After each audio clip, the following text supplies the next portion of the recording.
Hello and welcome to Arts 24, where we, like the fashion industry, are peering into the future as the spring-summer collections for 2026 have just been shown in Paris. Well, for that, I'm joined by fashion editor Samantha Tse and award-winning designer Burç Akyol. Welcome to the show, both of you.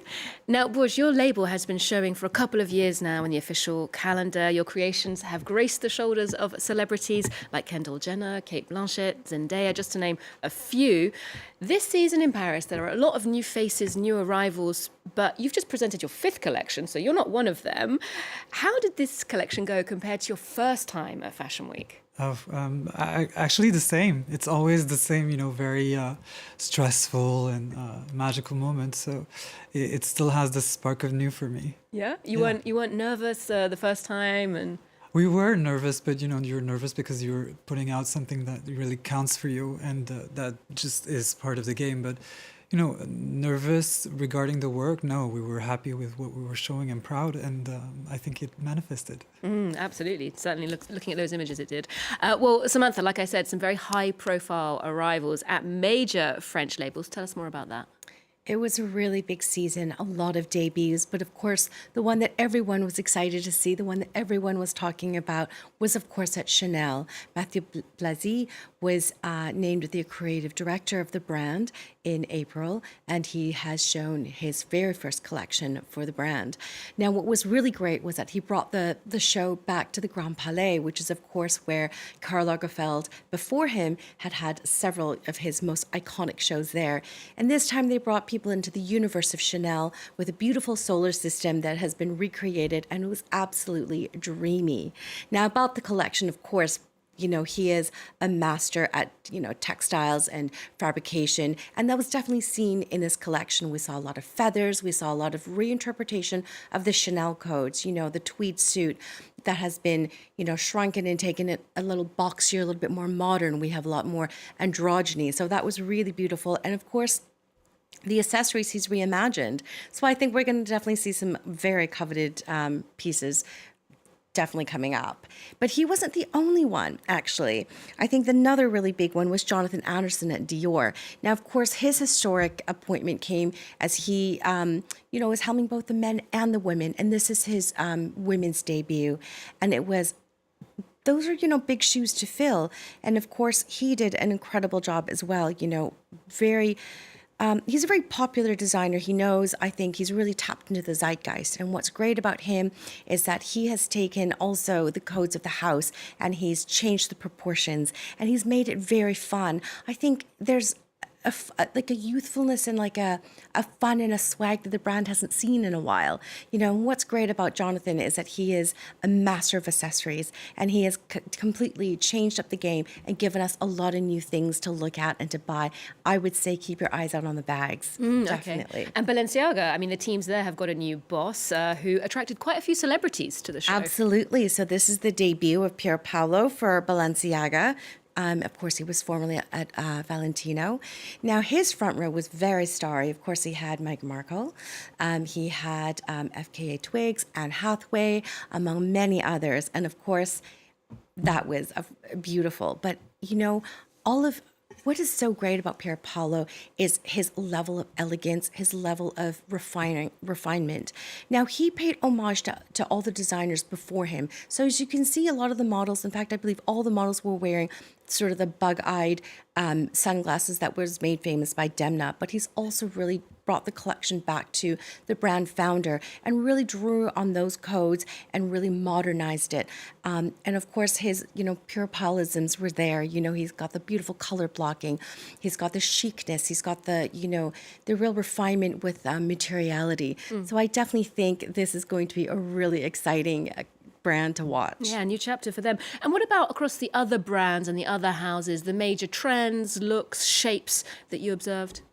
So what I thought was really interesting this year is that Paris is bringing sexy back, I love what Alaya has done. I love how it's sexy and sensual, but there's always like a level of chicness to it. It's a sensuality minus, it's an overt sexuality, which I really loved.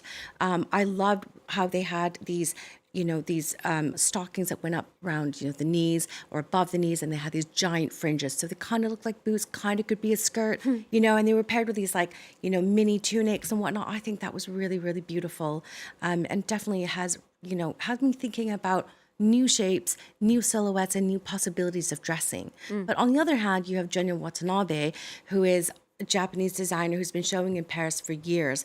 And what he did was he took a lot of sort of house, everyday materials like spoons and whatnot. And he's definitely used that sort of in line, I'd say, with the ready-mades of Marcel Duchamp.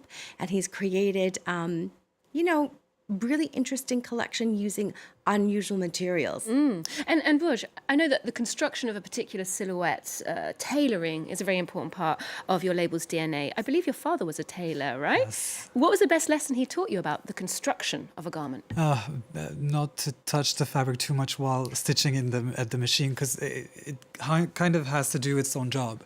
You're just accompanying the material, and then let everything rest for a bit after cutting. Very important for fabric to loosen. It's artisanal work, tailoring, whatever you want to do with it, industrial scale or what. It needs hands. That's what's beautiful about it. And I believe your parents were Turkish. You grew up in France. Your latest collection was called Gülistan. Tell us how you weave that heritage into your house style, your pieces. It's a lot to do with personal memories. The women and the men that I designed for are real people. But I try to, give them something that's very personal so that, if we're referencing a movie or 80s or whatever that may be, that it has a personal interpretation to it. So Gülistan is actually a name of someone that I knew as a child that my mother helped, and is also a message of hope, because Gülistan means land of roses, and the rose in the Oriental world is a message of hope, resistance and rebellion. So from the mother rose, that's what my mother used to say to give me hope when I felt a little despair. The collection was about that. Yeah, and it has a beautiful effect. Now, you were showing, of course, in the women's wear section of Paris Fashion Week, but like you say, your designs are very versatile. Both men and women wear them. Do you think we still need these distinctions, men's fashion week, women's fashion week? We never needed them. If we look back at the history of clothing, and if you take out the Western idea of clothing, you'll realize soon that dresses were men's attire first. And, nail polish, things that we identify today in the Western world as women's or men's, didn't really have this kind of categorization at the time when they were invented. So it doesn't really make sense. And Jean-Paul Gaultier was one of the first ones to really put this out there. We're just following on their steps and just hammering the message. Clothes are items, and the personality that wears them will put the final dot to it. Yeah, that's how I think. A very interesting take on it. Now, Burç, before you founded your label, you worked for a number of French houses, Ungaro, Dior, Balenciaga, all of them incredible longevity in the business. They've certainly been tried and tested. Samantha, some of the French labels that we think of as newer generation are now shaping up to be the next wave of legacy houses. Tell us about them. Definitely. I think it's really incredible to see how a lot of, French brands have come to define French fashion. That's not necessarily in, the couture side. But, you have Chloe, which has, now it's helmed by Chamina Kamali. And she's really great because she brings a real light femininity, a 3D flu to the way that she creates her designs. And there's a real je ne sais quoi to her designs. And she's definitely, a really cute, brand.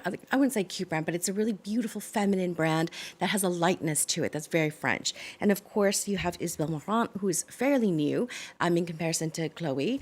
And she is definitely, the brand represents this, bobo, this nonchalant French girl, cool, just rolled out of bed. And she's really pioneered that. And I think that's really translated globally. But of course, we can't forget Agnes B, who celebrated 50 years with an awesome runway show yesterday.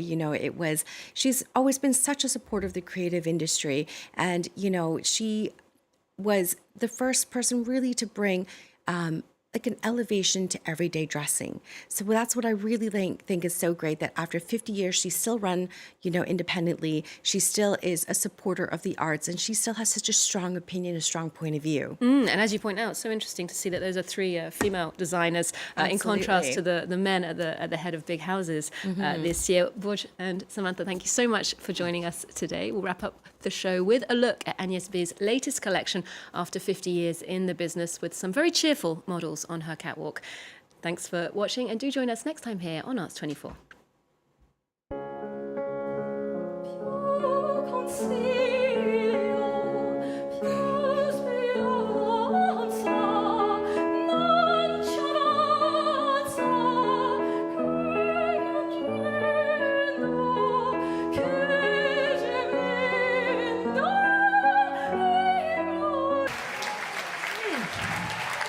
Merci d'être là tout le monde, ça me fait plaisir.